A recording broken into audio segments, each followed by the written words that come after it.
तुम्हें रात भर जगाए रखेगी।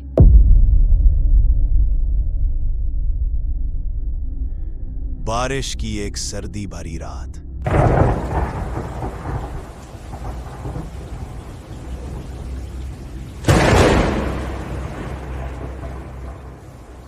दो दोस्त जैन और फरहान एक पुरानी हवेली के सामने खड़े हैं, जहां से कभी कोई वापस नहीं आया।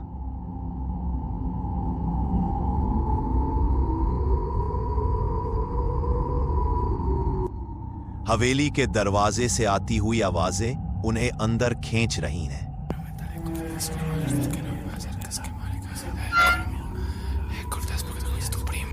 लेकिन क्या वो जान पाएंगे कि अंदर का राज उनकी जिंदगी बदल देगा या खत्म कर देगा? जैन और फरहान दोनों कॉलेज के दोस्त एडवेंचर के शौकीन थे। एक दिन उन्हें अपने शहर के करीब एक पुरानी हवेली के बारे में पता चला। लोग कहते थे कि यह हवेली शैतानी ताकत से भरी है।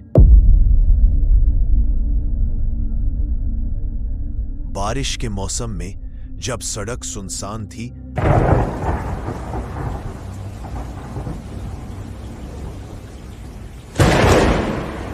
और बादल का